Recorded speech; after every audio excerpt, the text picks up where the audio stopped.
En Syrie, Alep ou Raqqa. En Irak, Ramadi ou Mossoul.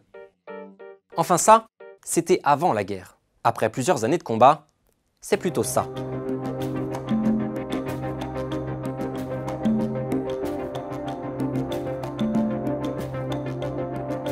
Parmi ces villes, Mossoul est la plus amochée. En janvier 2017, sa partie est est reprise sans trop de dégâts au groupe État islamique. Mais les djihadistes se réfugient alors dans sa partie ouest.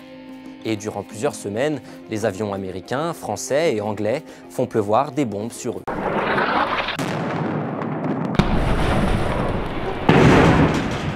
Résultat, aujourd'hui, il n'y a plus vraiment de djihadistes, mais plus rien d'autre non plus. Mossoul-Ouest fait maintenant un peu penser à ce qu'on voyait un demi-siècle plus tôt au Havre, à Dresde, à Stalingrad, voire à Hiroshima. We estimate, based on satellite imagery, that nearly 20,000 buildings have been either severely damaged or destroyed.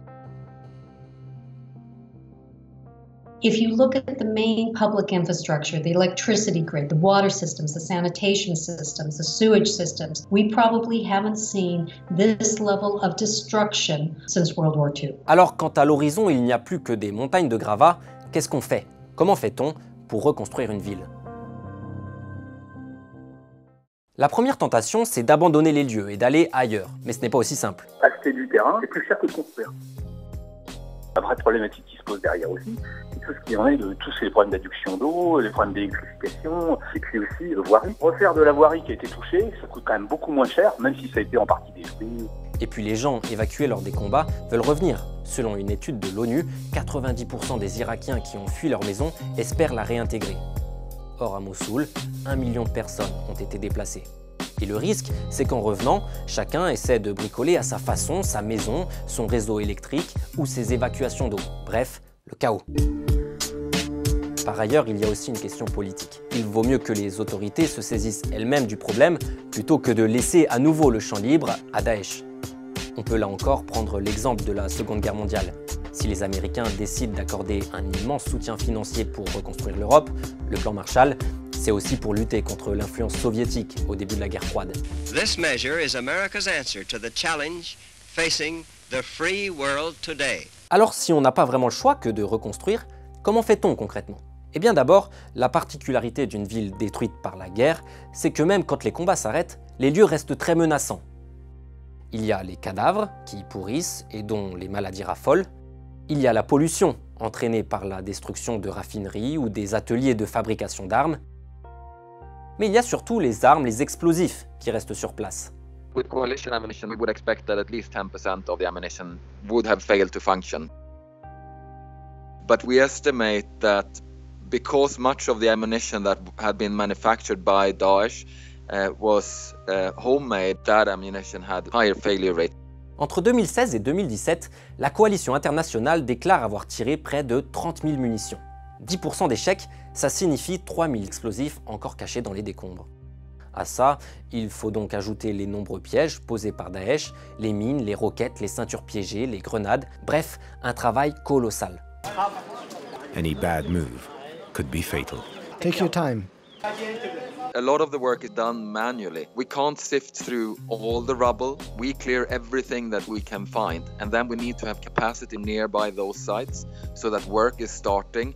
And when they find ammunition, we can respond to that. For Mosul, we're looking at years, if not decades, to deal with all the explosive hazards. Cette bataille contre un ennemi souvent invisible ne fait que commencer. Réduire tous ces risques, c'est donc la première étape. Ensuite, avant d'envisager de poser un seul parpaing, il faut déblayer. L'idéal, c'est de se resservir des décombres.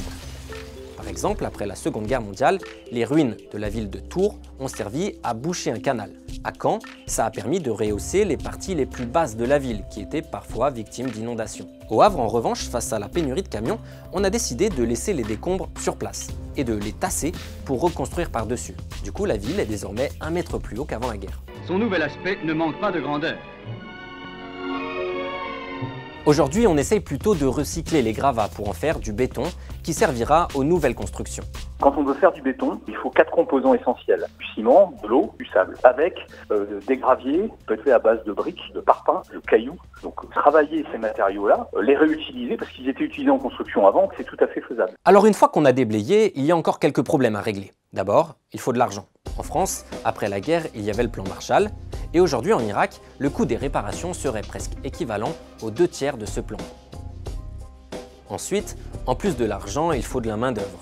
En France, on avait fait appel à des prisonniers allemands et aux travailleurs maghrébins avec la création de la Sonacotra. Mais c'était également une source d'emploi pour les nombreuses personnes qui se retrouvaient au chômage, ce qui devrait aussi être le cas à Mossoul. 95% of all the work that we do is done through local contractors. It's a way of injecting liquidity into the local economy. It keeps costs down and it involves local contractors and local workers in the rebuilding of their own city. Enfin, il faut faire des choix. Plutôt que de tout refaire à l'identique, la reconstruction peut être l'occasion de moderniser la ville. Des avenues plus larges pour accueillir les voitures, par exemple, comme en France dans les années 50. L'avenue Foch, bordée d'immeubles de 7 étages, est 2 fois plus large que les Champs-Élysées. Ou des matériaux modernes, comme le béton armé au Havre, une ville qui est depuis classée au patrimoine mondial de l'UNESCO. Un prodigieux effort de reconstruction a permis de réédifier en 10 ans la ville tout entière. Et puis, pour reloger les gens de manière équitable, il faut enquêter pour savoir qui possédait quoi avant la guerre. En Irak, la région est soumise à des tensions religieuses ou ethniques. Il faut donc associer tout le monde aux choix qui sont faits pour ne pas créer de nouvelles sources de conflits. Enfin, une fois seulement qu'on a fait tout ça, on peut lancer la reconstruction. La priorité, c'est ce qui est hôpitaux, centres de santé, dispensaires, en même temps infrastructures pour les collectivités, à savoir des ministères ou des mairies. C'est l'essentiel, c'est l'État qui est représenté à cet endroit-là, et c'est important que l'État puisse fonctionner. La reconstruction de Mossoul pourrait donc prendre plusieurs dizaines d'années, en espérant, dans cette région instable, que n'éclatent pas de nouveaux affrontements, et que tout soit alors à recommencer.